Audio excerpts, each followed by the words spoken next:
Episode 63 is here. It's 55 and 5. Ian and Cary, AJ behind the camera, mixing the audio from Bisson Creative and Web Design. Thank you so much for joining us. This is the 5-minute history lessons based off of each card, one by one, of the 1955 Parkhurst Wrestling trading card set. Cary, 63. We had some family yesterday that probably the Manigault.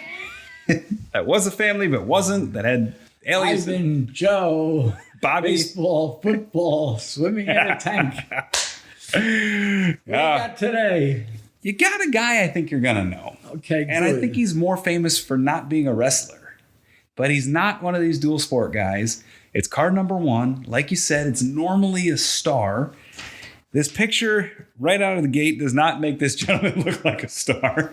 It's probably one of the most unfortunate photos. It's up there with it can't be as bad as Wild Bill. Yes, Bill Longson. Yeah, so we're going to take a look here. And to keep these brief, 5 minutes for Cary and I to discuss Valois, Frank Valois. It looks like Mr. Potato Head. It sure does. Frank Valois. I saw him wrestle. Really? Yes. Okay, tell me more. Well, when Andre the Giant first came to New York, before coming to North America, the first place he came was, and our good friend, Bushwhacker Luke Williams, was wrestling in Montreal with Grand Prix Wrestling. Right. And that's the first place Andre came. Wow. And there was a number of the wrestlers spoke French, but and Luke's told me stories about Frank Valois. He was like AJ. I'm okay. He was Andre's.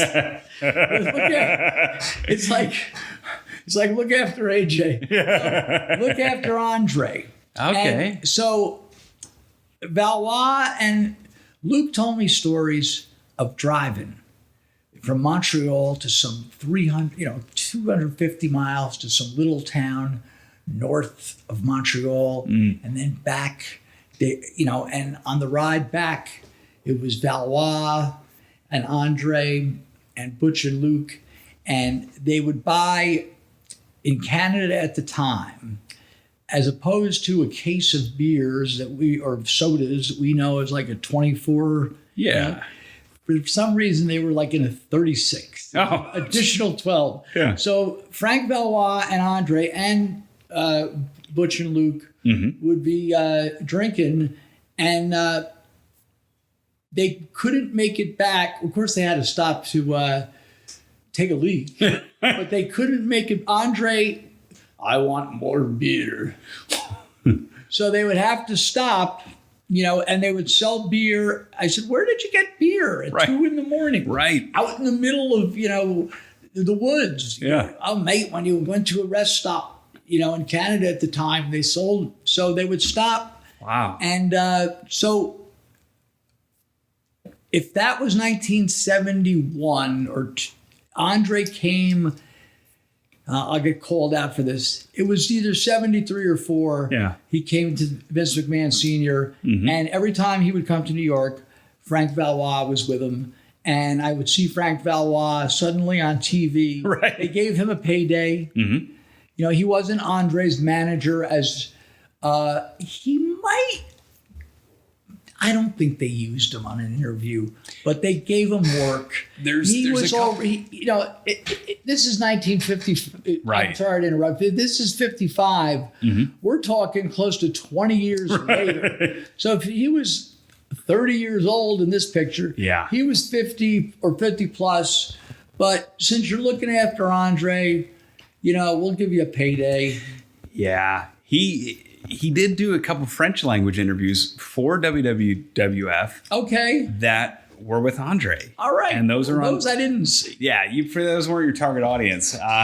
But they're from Madison Square Garden, no less, from the backstage area. It's possible. And maybe I could look it up that, the TV All-Star Wrestling, starts in what on the network, on the WWE network, starts in like 74ish, 73. Yeah. But there's not a lot of them. No, not too And many. the whole championship wrestling, I don't know where that is. Right. But I think there might have been a couple of early interviews where, since Frank Valois spoke French, let's bring out Andre, and because he didn't speak good English at that point. Mm-hmm. So he possibly spoke on a few. Yeah, he's. It's interesting too.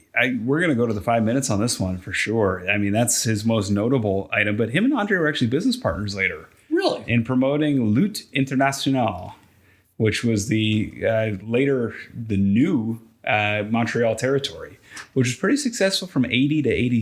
It lasted 80 to 87. It was really successful from 80 to 86. The downfall, WWF came in and essentially said, we're gonna take your buildings, we're gonna do this. So they did some cross-promotional shows in 86. Would that have been the promotion, the whole thing with Dino Bravo and Yes. Trouble? And he was supposed to wrestle Hogan. Right. And for that title versus WWF title, they promoted it. They had posters, everything. They called it off a couple weeks before. And then Vince, by then, had convinced everybody, I'm on TV. I got the buildings. I don't need this. That'd be an awesome poster to have. Sure would. The match didn't happen. Yeah. Bravo versus Hogan. But Valois, likely 1940 to 76. There's some results that are all over the place. 40 to 56, he's mostly in Eddie Quinn's promotion in Montreal, which is very interesting because we don't see quote-unquote homesteads that are that long in that era. I mean, sometimes he goes to St. Louis, sometimes he goes... He might have been one of these guys working a day job. Yeah. Which wasn't that rare. Right. It's entirely possible. Interesting, though, because he goes... Every now and again goes to France, Switzerland, and Germany. He does some AWA in Boston, does some Capital Wrestling, forms a regular tag team with Pierre Valois, who we talked about earlier, episode 4, I think, or 47, excuse me, Joe Christie. Okay. So we did him in episode 47 if you want to learn more about him. He faces Bruno Rocca, Bearcat Wright. He's an enhancement guy in Capital. Does more Maple Leaf, Capital, Crockett, Florida, Crockett, then Austria, France, and Germany from 64 to 67. Has a huge tour for IWE in Japan, which is now defunct and mostly splintered into All Japan and New Japan. And then in 73, becomes the house show guy for WWF. Not so coincidentally, on every card with him is Andre the Giant. And yep. It's a hell of a career. He does. And then he kind of follows Andre around. And he was in a few movies in France somehow. He was in a movie called The Brain. Okay. Which I found very interesting. He starts Lutte Internationale in 1980, and he gets out in 86 before the S hits the fan. Well, he sounds like a guy that put some money away. Mm-hmm. And obviously he had a good career wrestling from 1940. Right. To 76. So it's very impressive.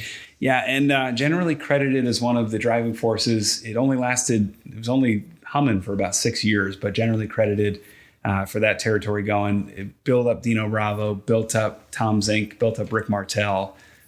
Just a generally super successful territory.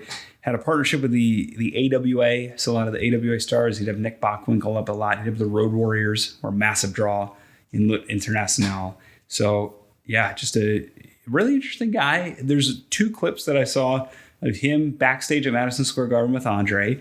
I don't know where they came from because it wasn't from the HBO broadcast. I don't know where they were from 73. I don't know where they might have turned up. I'll have to look those up. Yeah, it's very interesting stuff. Kind of a rarity. And I'm not sure where they would have been broadcast. So it's interesting. They're on YouTube and check those out. So Frank Valois. Excellent. Yeah, this is the second man you've seen wrestle, or third, because we did Vern Gagne. Yes. We did Tex McKenzie and now Frank Valois. Yes. Amazing. Very good. Yeah, so there you have it. Frank Valois, promoter, wrestler, friend to Andre the Giant, and number 1 in the set. Not the kind of star power you'd think might kick off the set. Well, he was a star. There you go. Not up there with Andy Pofko, though, in the 1952 top set. There you have it, folks. Thanks so much for joining us. This is episode 63. Tomorrow, episode 64, we take a look at one of the great Native American stars and a name that appears on a lot of your posters. I'll say that. Okay. So that's your hint for tomorrow. And we hope you join us tomorrow, 8 p.m. live. Not live, but launching premiere on youtube.com/Ian Riccaboni, 55and5.com. I want to thank AJ, our producer from Bisson Creative and Web Design, Cary for being our loyal 5-minute subject here. And I'm Ian Riccaboni. Thanks so much for watching. See you tomorrow.